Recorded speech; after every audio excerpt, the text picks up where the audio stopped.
Sama-sama boleh berikan tepuk tangan suara-suara yang paling meriah buat Tuhan. Haleluya, haleluya, haleluya, haleluya.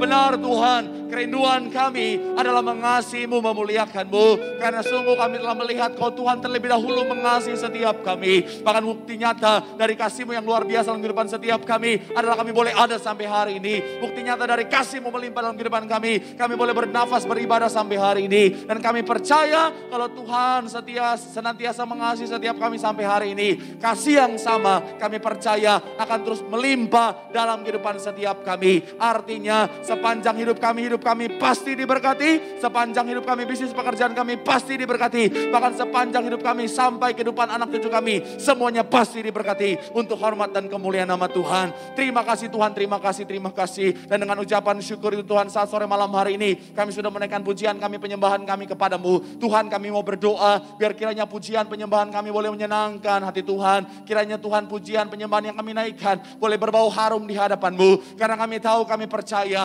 ketika hati Tuhan disenangkan, ada hadirat Tuhan yang dicurahkan. Dan di dalam hadirat Tuhan yang tercurah, maka di situ pasti ada berkat, ada sukacita, ada mujizat. Artinya siapapun yang hadir, siapapun yang terhubung melalui live streaming ini Tuhan, yang sakit Tuhan sembuhkan, yang terikat Tuhan berikan kelepasan, bahkan ada kemenangan yang pasti Tuhan nyatakan dalam kehidupan setiap kami. Terima kasih Tuhan, terima kasih. Tiba saatnya kami siap, kami rindu untuk lebih lagi diberkati melalui kebenaran firman-Mu. Kami doa Tuhan, Kau yang jamah hati setiap kami mau bawa hati kami dengan kerendahan hati di hadapan-Mu. Ubahkan bagaikan tanah yang subur, yang siap untuk ditabur, agar ketika benih firman Tuhan ditabur, benih firman boleh bertumbuh, berakar dan berbuah. Kami yang terima firman Tuhan bukan cuma duduk diam saja jadi pendengar, tapi kami boleh bangkit jadi pelaku-pelaku firman Tuhan. Hamba-Mu yang Kau percayakan menyampaikan firman, kami doa Tuhan, urapan-Mu mengalir atas hamba-Mu. Sucikan, layakkan, tutup bungkus di balik kaki salib-Mu. Jika hamba ada dosa, memohon ampun, kelemahan tubuh Kau yang berikan kekuatan.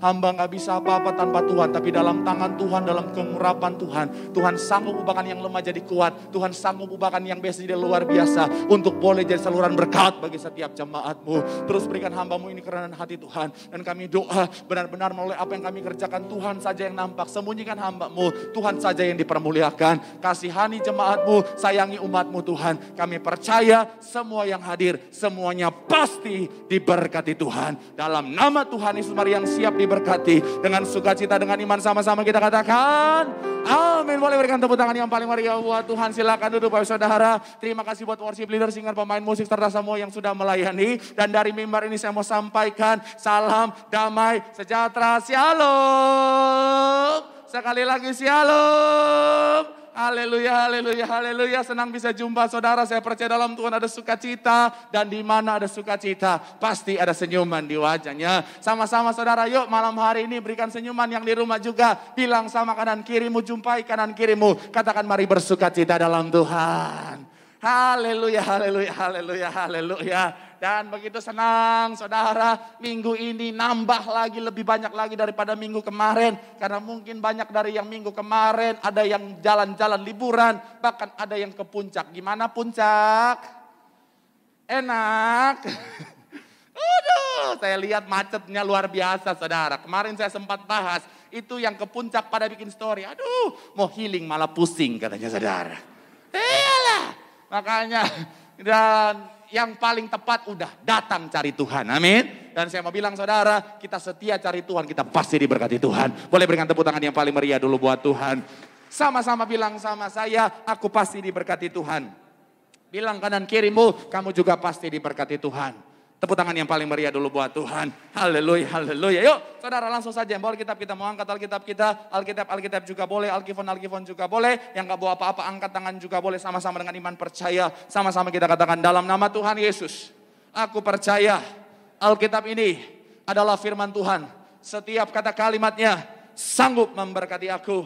Dan hari ini aku pasti diubahkan. Dalam nama Tuhan Yesus, sama-sama kita katakan amin. Nah, tema khotbah saya hari ini saudara adalah bicara tentang satu kisah di mana Tuhan, boleh munculkan di layar, menyembuhkan pada hari Sabat. Jadi tema khotbah saya hari ini saudara adalah tentang ketika Tuhan menyembuhkan pada hari Sabat saudara. Dan kita akan lihat Alkitab kita yang ke-18 Yohanes pasalnya yang kelima. Kita akan baca 18 ayat saudara, dari ayat 1 sampai ayatnya yang ke-18, saudara. Saya baca nanti ayat 1, saudara ayat 2, kita gantian nanti ayatnya yang ke-18 kita akan baca sama-sama. Yohanes pasalnya yang kelima, ayat 1 sampai 18 yang sudah di sana boleh bilang haleluya.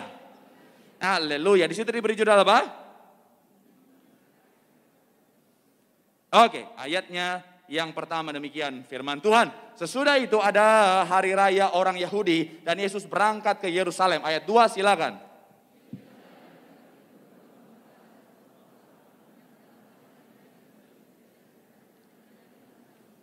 Ayat yang ketiga dikatakan apa di sana? Dan di serambi-serambi itu berbaring sejumlah besar orang sakit, orang-orang buta, orang-orang timpang dan orang-orang lumpuh yang menantikan goncangan air kolam itu. Ayat 4.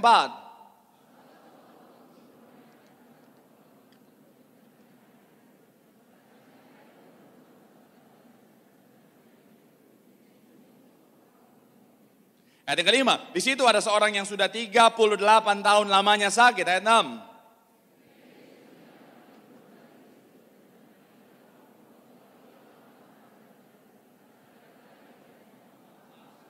Ayat yang ketujuh, jawab orang sakit itu kepadanya, Tuhan, tidak ada orang yang menurunkan aku ke dalam kolam itu apabila airnya mulai goncang. Dan sementara aku menuju ke kolam itu, orang lain sudah turun mendahului aku. Ayat 8.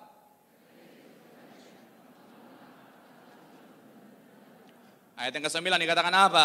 Dan pada saat itu juga sembuhlah orang itu, lalu ia mengangkat tilamnya dan berjalan. Tetapi hari itu hari Sabat 10.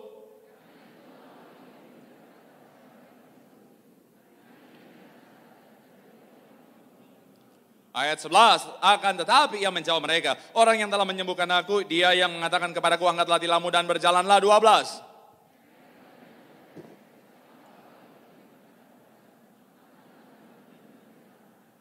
Ayat yang ke-13 dikatakan apa? Tetapi orang yang baru sembuh itu tidak tahu siapa orang itu, sebab Yesus telah menghilang di tengah-tengah orang banyak di tempat itu. 14.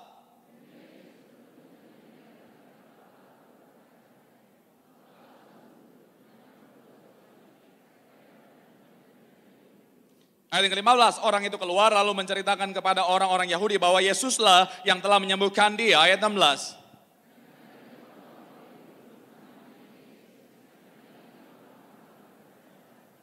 Ayat yang berikutnya 17 dikatakan apa? Tetapi ia berkata kepada mereka, Bapakku bekerja sampai sekarang, maka aku pun bekerja juga. Ayat 18 sama-sama. 3, iya.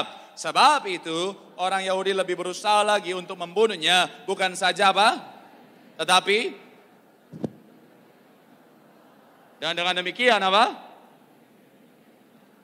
Haleluya, terpuji nama Tuhan. Bicara tentang lokasi ini saudara, ini adalah kolam yang sangat terkenal. Itu kenapa kalau saudara hari-hari ke sana saudara, ke Holy Land Tour, pasti salah satu tempat yang menjadi tujuan adalah tempat ini saudara. Kenapa? Karena memang tempat ini adalah tempat yang bersejarah dan tempat yang terkenal saudara. Bahkan bukan cuma hari-hari ini saja saudara, pada masa itu tempat ini juga saudara memang sudah sangat terkenal. Kenapa? Karena di situ banyak terjadi mujizat. Ketika yang namanya kolam airnya bergerak, di situ dipercaya malaikat Tuhan turun dan siapapun yang masuk ke dalam yang menjadi orang pertama akhirnya apa? Pasti sembuh saudara. Nah, dan ketika saya pelajari kisahnya saudara, ada begitu banyak hal menarik dari cerita ini saudara, ada begitu banyak pelajaran berharga dari cerita ini, dan doa saya apapun keadaanmu, pemulihan Tuhan boleh dinyatakan dalam kehidupanmu. Yang setuju boleh berikan tepuk tangan yang paling meriah dulu buat Tuhan. Haleluya. Nah, apa yang bisa kita pelajari dari kisah ini saudara? Yang pertama boleh munculkan di layar saudara. Apa yang bisa kita pelajari? Yang pertama saya memberi judul poin yang pertama adalah place your hope only in God. Atau bicara tentang apa? Tempatkan harapanmu, pengharapanmu hanya di dalam Tuhan. Sama-sama bilang sama saya, pengharapan hanya dalam Tuhan. Amin. Kalau saudara perhatikan ada satu tokoh dalam kisah ini saudara, di mana ada orang yang udah 38 tahun mengalami lumpuh saudara. 38 tahun mengalami lumpuh itu bukanlah masa yang singkat saudara. Itu masa yang panjang dan itu bukan masa yang mudah, itu masa yang berat. Bayangin saudara, 38 tahun dalam keadaan mohon maaf lumpuh saudara, dalam keadaan penuh dengan keterbatasan, tidak bebas, tidak mudah untuk bisa bergerak saudara. Adalah waktu yang sangat lama untuk mengalami sesuatu yang berat. Dan ketika saya pelajari latar belakang orang ini saudara, sebenarnya dia adalah orang percaya. Sebenarnya dia adalah orang yang beriman. That's why dia ada di kolam Bethesda. Kenapa? Karena dia percaya akan mujizat Tuhan. Dia percaya akan pemulihan yang Tuhan sediakan saudara. Akan tetapi yang menjadi alasan kenapa selama 33 tahun dia belum lihat mujizat adalah karena dia tidak menaruh pengharapannya di dalam Tuhan, saudara. Pertanyaan saya buat saudara, kira-kira Tuhan sudah tahu nggak sebelum Tuhan ketemu ada orang yang lumpuh di situ? Yes, Tuhan sudah tahu. Itu kenapa kalau saudara baca di beberapa ayat tadi dikatakan apa? Ya karena memang Tuhan sudah tahu dalam keadaan itu, orang itu, saudara. Tetapi pertanyaan saya yang kedua, kenapa Tuhan tidak langsung datang lebih awal? Shalom, masih pagi, hoi. Udah silent. Saya mau bilang saudara, karena yang Tuhan lihat, orang ini saudara masih menaruh pengharapan di tempat yang lain. Coba kita lihat ayat yang ke-7, dikatakan apa di sana saudara. Coba kita lihat Alkitab kita di ayatnya yang ke-7, sama-sama kita baca. 3, ya, jawab orang sakit itu kepadanya. Tuhan, apa? Apabila air mulai goncang, di bagian awal ketika Tuhan tanya, maukah engkau sembuh? Jawabannya adalah apa? Tuhan, tidak ada orang yang menurunkan aku ke kolam itu. Memang dia percaya Tuhan, memang dia beriman sama Tuhan. Akan tetapi dapat kita lihat dari jawabannya, dia tidak menaruh pengharapannya di dalam Tuhan. Dia menaruh pengharapannya kepada orang-orang yang ada di sekitarnya. Dia menaruh pengharapannya kepada orang-orang yang ada di situ, saudara. Dia tidak menaruh pengharapannya di dalam Tuhan. Dan saya mau bilang saudara, itulah yang menjadi salah satu dasar kenapa dia tidak melihat mujizat pemulihan dalam kehidupannya. Saya mau bilang saudara, banyak di antara orang Kristen hari-hari ini saudara, sebenarnya mereka percaya Tuhan. Sebenarnya mereka beriman sama Tuhan. Akan tetapi mereka tidak menaruh pengharapannya di dalam Tuhan, saudara. Ada begitu banyak orang ke gereja, yes, tapi mereka tidak menaruh pengharapannya dalam Tuhan. Ada begitu banyak orang beriman, Tuhan sanggup sembuhkan dia, Tuhan sanggup pulihkan dia. Tetapi selama ini ternyata dia masih taruh pengharapannya di dalam orang-orang yang dia kenal, di dalam koneksinya. Dia taruh pengharapannya di dalam kekayaannya, dia taruh pengharapannya di dalam jabatannya. Dan saya mau bilang saudara, mohon maaf. Kita keras-keras dulu ini saudara ya. Tegang kalau mau tegang ini. Gak apa-apa. Awal bulan gak apa-apa.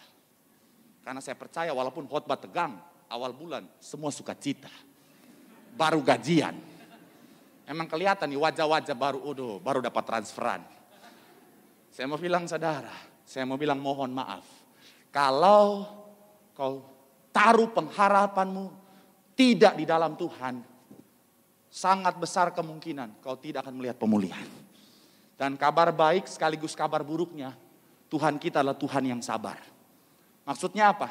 Selama kau tidak taruh pengharapanmu di dalam Tuhan, Tuhan kita adalah Tuhan yang sabar akan menantimu kapan waktunya kau taruh pengharapanmu di dalam Dia. Artinya apa? Semuanya depend on you, tergantung saudara. Saudara mau lihat mujizat pemulihan dinyatakan, tergantung kapan kau taruh pengharapanmu di dalam Tuhan. Saya mau bilang saudara, pesan saya sebagai hamba Tuhan, jangan tunda-tunda. Taruh pengharapan di tempat yang lain. Nyaut kayak apa kayak. Tegang banget. Sia.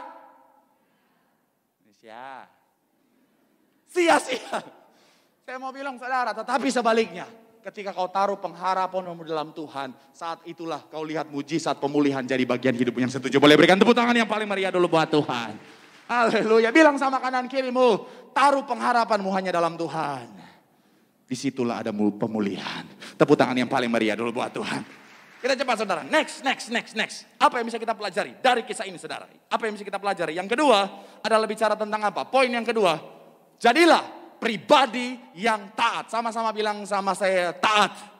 Sama-sama bilang sama saya jadilah taat. Amin. Saya mencatat di sini saudara, yang kedua yang harus kita lihat dari kisah ini saudara, yang harus kita dapat jadikan bahan pembelajaran adalah apa? Jadilah pribadi yang taat saudara. Tapi sedikit saya mau menjelaskan poin yang tadi saudara. Tuhan ingatin dalam hati saya bicara tentang begini saudara. Jadi ternyata orang ini saudara sekali lagi dia masih menaruh pengharapannya di luar Tuhan. Menaruh pengharapannya kepada orang-orang yang ada di sekitar situ saudara. Itu kenapa di ayat yang ke-6 dikatakan apa? Maukah engkau sembuh? Kata maukah dalam bahasa aslinya menggunakan kata telo. Telo ini saudara, ini bicara tentang pengharapan. Sama-sama bilang sama saya pengharapan. Amin. Jadi Tuhan sementara mengarahkan dia, karena Tuhan tahu ternyata dia berharap pada yang lain, kepada orang-orang, kepada manusia di luar Tuhan. Tuhan bilang, maukah engkau sembuh? Tuhan sementara mengarahkan dia, yang pengharapannya ada pada manusia. Tuhan mau dia berharap pada kesembuhan, pada mujizat yang Tuhan sediakan. Itu kenapa Tuhan enggak sembuhkan dia di dalam kolam. Bisa enggak Tuhan sembuhkan dia dengan cara masukkan dia ke kolam? Sangat bisa. Tetapi Tuhan enggak lakukan itu. Kenapa? Karena Tuhan mau menunjukkan sekalipun dia tidak ke kolam itu saudara. Tetapi ketika dia menaruh pengharapannya dalam Tuhan. Di tempat itu juga Tuhan sanggup lakukan mujizat. Makanya saya mau bilang saudara, ayo apapun keadaanmu, dimanapun kau tempat berada. Selama kau taruh pengharapanmu dalam Tuhan. Tuhan sanggup pulihkan keadaanmu. Tepuk tangan yang paling meriah dulu buat Tuhan. Haleluya. Yang kedua saudara, yang kedua. Apa yang bisa kita pelajari adalah jadilah pribadi yang taat. Ayat 8 sampai ayatnya yang ke-9 saudara. Coba boleh munculkan ayat 8 sampai ayatnya yang ke-9. Haleluya, terpuji nama Tuhan. Ayat 8 sampai ayat yang ke-9. Hari ini saya pakai masker tebal. Nyeseknya luar biasa. Haleluya. Yuk. Ayat 8 sampai 9. Yang sudah di sana boleh bilang haleluya. 3, ya. Kata Yesus kepadanya, bangunlah, angkatlah tilammu dan. Kemudian ayat yang berikutnya dikatakan apa di sana? Ayat yang ke-9. Dan semua orang itu apa? Amin. Nah, kalau saudara perhatikan, orang ini saudara sudah 38 tahun lumpuh saudara. Orang ini sudah dalam keadaan yang tidak bergerak. Dan saya percaya selama 38 tahun ini pernah ada masa dalam kehidupannya dia mencoba untuk berdiri. Saya percaya selama 38 tahun dia lumpuh, ada masa dalam kehidupannya dia berusaha untuk bangkit dan berjalan. Tetapi pada kenyataannya dia nggak bisa karena keadaan tubuhnya saudara. Tetapi artinya apa? Dia sudah berusaha semampunya dia tetapi nggak bisa. Tiba-tiba ada satu orang yang datang, satu pribadi yang datang dan bilang apa? Bangkit dan berjalanlah. Saya mau ajak saudara untuk masuk pada situasi ini. Misalnya begini. Saudara ketemu dengan orang yang mohon maaf yang berkebutuhan khusus yang lumpuh misalnya di pinggir jalan gitu saudara yang udah lama lumpuh dia diam di situ. Tiba-tiba saudara datang dan bilang sama dia, bangkitlah dan berjalanlah. Kira-kira gimana? Kemungkinan pertama saudara digampar. Minimal dia lihat saudara dan dia bilang, kakak, kok gila kah? Kenapa? Karena sudah lama lumpuh, mohon maaf, sudah lama lumpuh dalam keadaan itu. Tiba-tiba disuruh melakukan sesuatu yang bertentangan dengan keadaannya. Disuruh sesuatu yang sudah pasti tidak bisa dia lakukan secara logika manusia. Tapi saya mau bilang saudara, hebatnya orang ini dia taat. Ketika dia taat, sekalipun itu udah di luar logika, dia lihat mujizat pemulihan.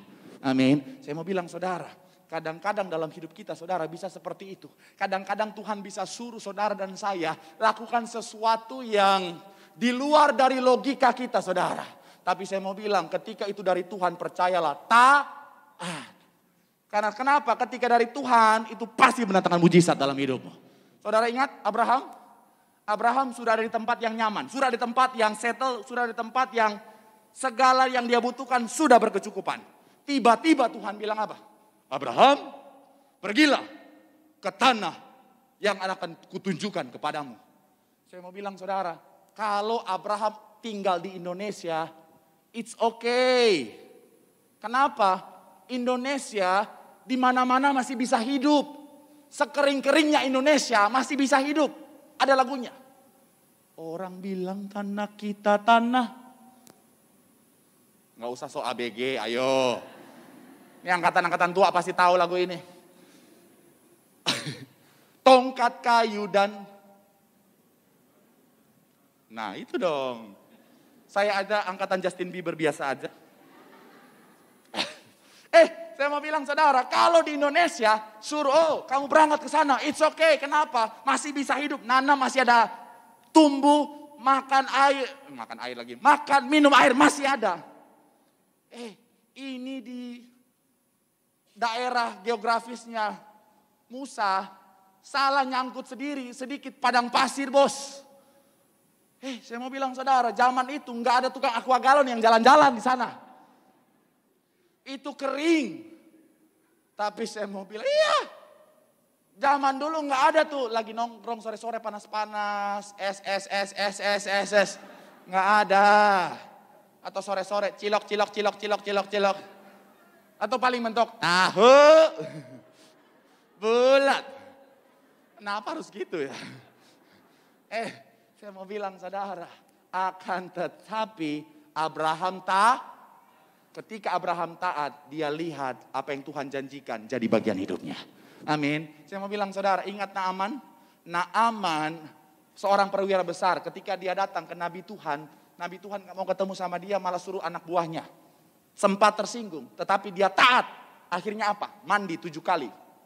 Kalau orang Indonesia lagi corona, gak kemana-mana, gak mandi 7 hari. Aduh Pak Pendeta, soalnya nanti sayang Pak Pendeta. Katanya nggak boleh sering-sering cuci rambut, nanti rusak rambut saya. Ya rambut ibu aman, itu suami ibu nyesek di oh Tuhan. Ini kok kita orang Kelapa Gading serasa tinggal di Bantar Gebang ya. Nah aman taat, ketika dia taat dia terima mujizat. Amin. Ingat siapa lagi? Di dalam Alkitab siapa lagi? Bangsa Israel keliling. Ketika apa? Tembok Yeriko roboh. Memang klimaksnya bersorak-sorai. Tapi sebenarnya yang membuat mereka merobohkan tembok Yeriko adalah keliling. 1 hari 1 kali, hari terakhir keliling. 7 kali keliling. Habis itu tersorak-sorai. Roboh. Makanya kalau ada WL bilang, bersorak-sorailah supaya tembok-tembok roboh. Enggak. Ketaatan yang bikin tembok itu roboh. Saya jadi ingat satu cerita zaman dulu. Ada seorang anak kecil, setiap pelajaran agama, dia tidur. Guru agama udah emosi. Ketika tanya sambil teriak, Ucok! Mohon maaf kalau ada nama Bapak Ucok di sini. Ucok! Siapa yang merobohkan tembok Yeriko? Ucok masih tetap tidur. Langsung gurunya deketin Ucok dari kuping. Ucok! Siapa yang merobohkan tembok Yeriko? Ucok kaget bangun langsung bilang, bukan saya Bu Guru. Akhirnya gurunya makin emosi. Kurang ajar Ucok ya. Ini pelajaran kelas 1 SD. Kamu udah kelas 6 SD. Kamu yang ini tahu keterlaluan. Besok panggil papa kamu datang ke sekolah. Waduh. Papanya datang ke sekolah. Bapak udah tahu kenapa saya undang Bapak datang sini? Iya Ucok udah sedikit cerita ke saya. Bapak bisa bayangin gimana perasaan saya? Saya tanya pelajaran kelas 1. Ini lagi menjiwai ini. Bapak bisa tahu bagaimana perasaan saya? Ini pelajaran dia udah kelas 6, ini pelajaran kelas 1 saya tanya, siapa yang merobohkan Yeriko, tembok Yeriko? Dia malah bilang bukan saya. Bagaimana Bapak? Ibu tenang. Ibu hitung saja biaya perawatan perbaikannya, nanti saya yang bangun, saya bayar. Ternyata OO-nya dari papanya, saudara. Haleluya. Saya mau bilang, saudara, tembok Yeriko roboh karena mereka sampai apalagi hari terakhir itu, mereka keliling tanpa bersuara. Saya pernah ceritakan, kalau jalan bareng teman-teman paling enak ngobrol. Bayangin mereka gak boleh ngobrol, harus diam. Oh Tuhan, aduh udah pengen curhat, gak bisa. Aduh, tahan, aduh, ada yang cakep di sana pengen ngobrol. Tapi itu karena mereka orang Yahudi. Coba kalau orang Indonesia mah akal-akalnya di atas rata-rata. Iya. Orang Indonesia adalah satu-satunya orang di dunia yang bisa ngobrol tanpa ngobrol.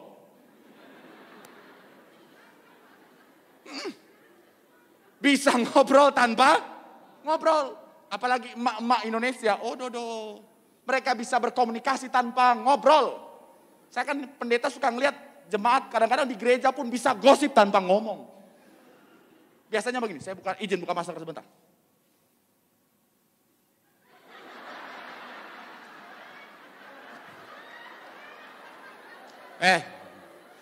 Ibu jangan tertawa, bertobat Ibu.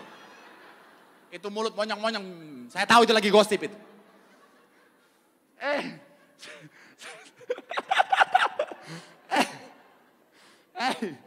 Udah, lupakan.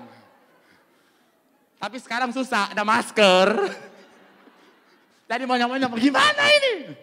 Saya mau bilang saudara, mereka tetap taat. Ketika mereka mau taat, akhirnya apa? Mereka lihat janji Tuhan digenapi dalam hidup mereka. Amin. Saya mau bilang saudara, dalam kehidupan setiap kita, kalau kau ingin lihat pemulihan, jadilah orang yang taat. Saya mau bilang saudara, Bapak Gembala sidang kita bersama Ibu Gembala, belajar dari mereka saudara. Ketika Tuhan perintahkan kembalikan kuasa di balik perjamuan kudus dan minyak urapan, saat itu pandangan terhadap perjamuan kudus dan minyak urapan hanyalah lambang. Tetapi Bapak Gembala sidang bersama Ibu Gembala diperintahkan untuk apa? Menyatakan ini benar-benar tubuh dan darah. Ini benar-benar lawan arus saudara.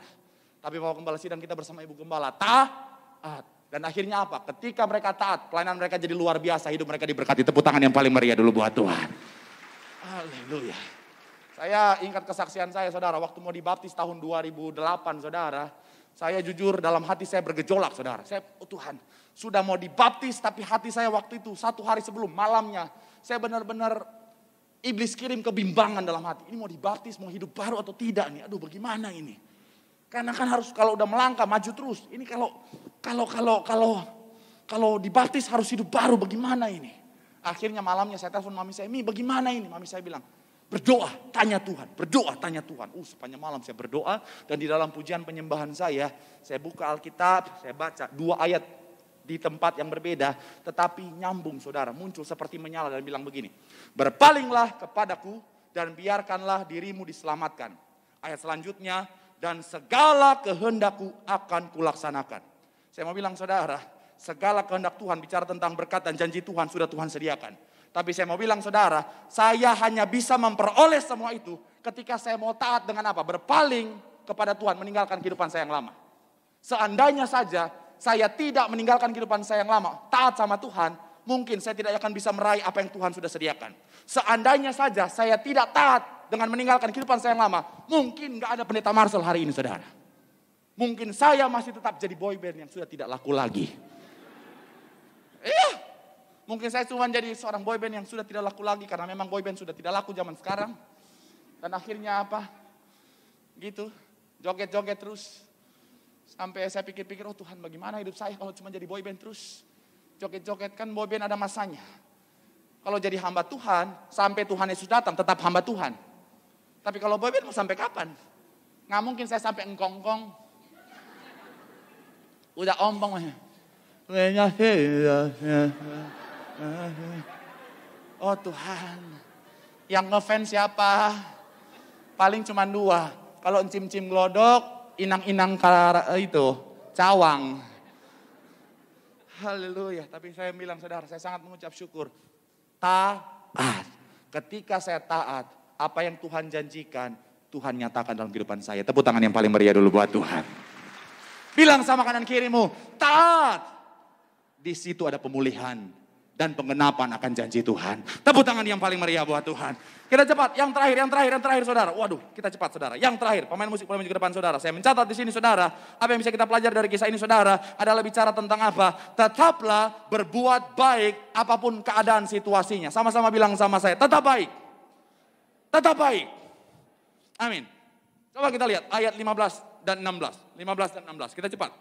15 dan 16, boleh munculkan di layar saudara. 3, ya.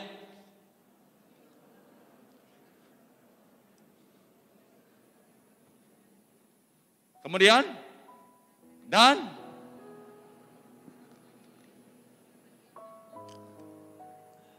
perhatikan bagian terakhir. Bagian terakhir ayat 15 dikatakan apa? Bagian terakhir ayat 15 dikatakan bahwa Yesus yang telah apa? Menyembuhkan dia. Ayat 16 dikatakan apa? Dan karena itu orang-orang Yahudi apa? Berusaha menganiaya Yesus. Pertanyaan saya, apa yang Tuhan Yesus lakukan itu baik atau tidak? Baik. Menyembuhkan orang itu baik. Tapi kita lihat, balasannya apa? Yang mereka lakukan adalah ingin menganiaya Tuhan Yesus. Saya percaya orang-orang yang ada di sekitar situ sebagian besar pasti kenal siapa ya yang lumpuh 38 tahun ini. Saya percaya sebagian besar orang yang ada di kolam itu pasti kenal siapa orang ini. 38 tahun dia di situ. 38 tahun dia ngalamin kelumpuhan dan gak gerak. Orang pasti kenal dia. Gak usah jauh-jauh. Saya aja dulu ngekos di daerah yang paling ngantuk di Jakarta. Tahu nggak di mana? Ya, Sleepy.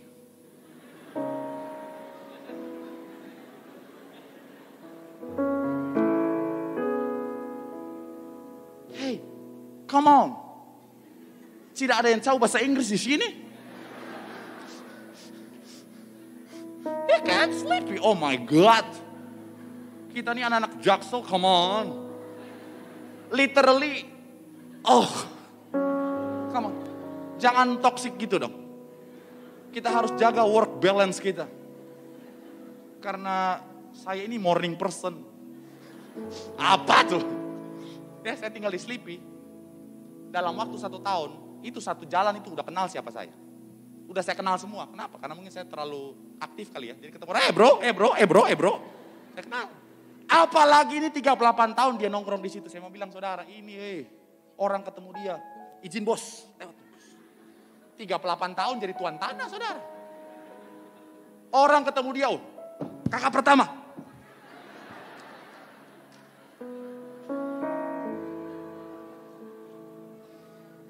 Kalau ada pemilihan RW, menang dia, saudara. Artinya apa? Mereka tahu keadaannya, mereka tahu penderitaannya. Tetapi ketika dia disembuhkan Tuhan Yesus, ketika Tuhan Yesus menyembuhkannya, yang ada bukan simpatik, yang ada bukan ucapan syukur. Mereka malah ingin menganiaya Tuhan Yesus. Saya mau bilang, saudara, ini kenyataan hidup.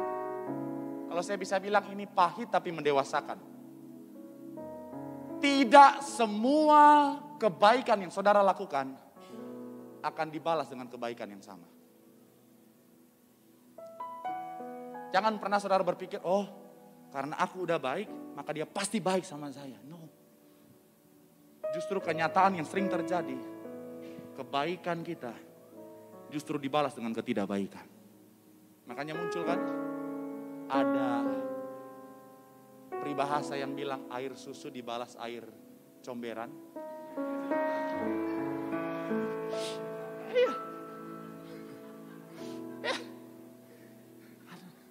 Itu kenyataannya, saudara.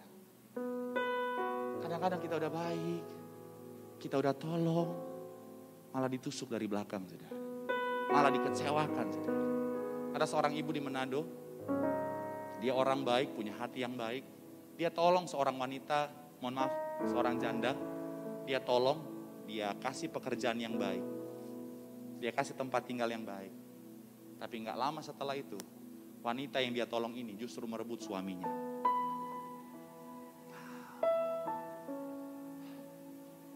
Kebaikannya dibalas dengan apa? Kejahatan, menghancurkan rumah tangganya.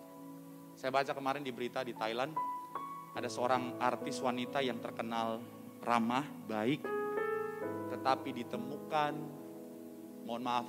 meninggal dalam keadaan yang sangat tragis.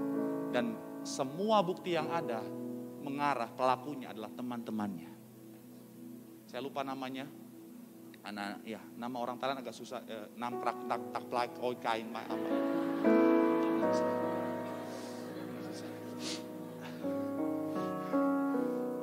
Saya mau bilang, saudara, enggak semua kebaikan yang kita lakukan akan dibalas dengan kebaikan yang sama. Dan saya mau bilang, saudara, ketika kita baik dan dibalas dengan kejahatan, saya tahu pasti menyakitkan. Saya tahu pasti sakitnya luar biasa. Dan di saat itu, kalau mau ikut kedagingan, yang paling enak adalah apa? Balas dengan kejahatan. Kalau mau ikut kedagingan, yang paling enak apa? Balas aja. Bahkan saat itu saya mau bilang, kalau saudara nggak hati-hati, ini akan jadi celah iblis untuk masuk dan menghasut saudara. Dan akan bilang, lu kan udah baik, tapi akhirnya kebaikan lu dibalas dengan kejahatan. Udah, stop jadi orang baik. Balas aja, balas. Sikat. Habisin. Yes. Jangan iblis bisa pakai orang terdekat, saudara, teman, keluarga untuk ngomong. Hey, bestie, Iya kan zaman sekarang. Kalau zaman dulu, jeng. Udah tahun 2022 ini, semua udah bestie. Orang oma-oma aja sekarang gaul manggilnya sister. Masa gitu. Bestie. Kamu tuh kan udah setia jadi istri. Diselingkuhin sama laki-laki itu. Aduh, jangan tinggal diam bestie. Mumpung masih cantik, balas. Dia cari cabe-cabean. Kamu cari, jangan. Saya nggak mau terang-terangan, saya nggak mau. Sebagai laki-laki saya merasa harga diri saya diinjak-injak, nggak mau. Masa terong, nggak bagus. No. Brondong. Kamu cari brondong. Jangan kalah sama dia. Balas, mumpung masih muda, masih cantik. Kalau udah tua, udah ompong, siapa yang mau lagi? Saya mau bilang saudara, yes, paling enak kalau mengikut kedagingan, balas kejahatan. Kalau orang-orang yang masih dalam Tuhan, nggak mau balas dengan kejahatan, biasa balas dengan doa. Tuhan, Kau tahu air mataku. Kau tahu rasa sakitku. Dia sudah menampar pipi kiri plus pipi kanan. Buy one get one free.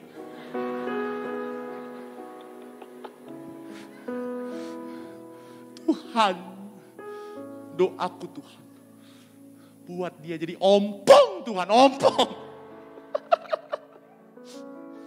Oh Tuhan.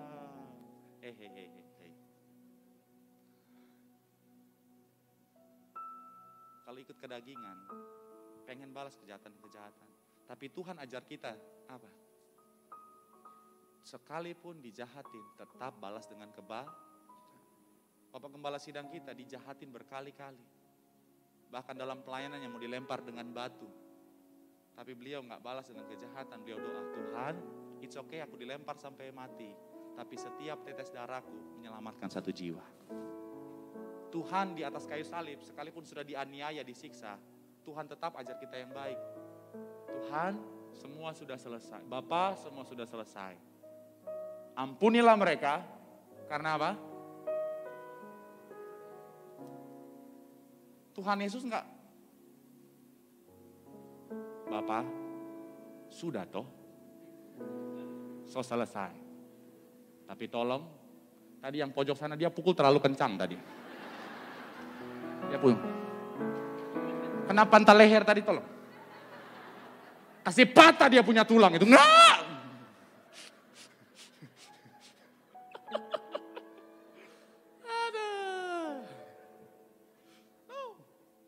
Tuhan tetap apa? Saya pengampun.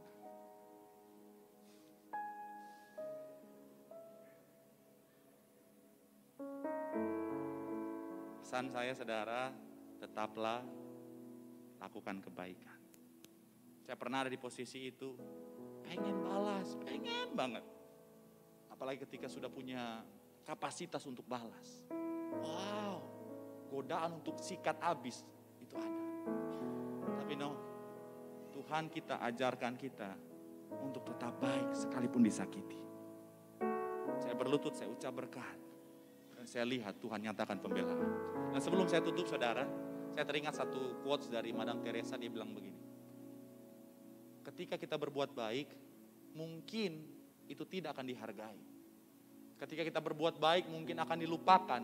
Dan mungkin itu gak cukup dan gak akan pernah cukup untuk dunia. Tetapi tetaplah berbuat baik. Karena pada akhirnya itu bicara tentang urusan kita dengan Tuhan.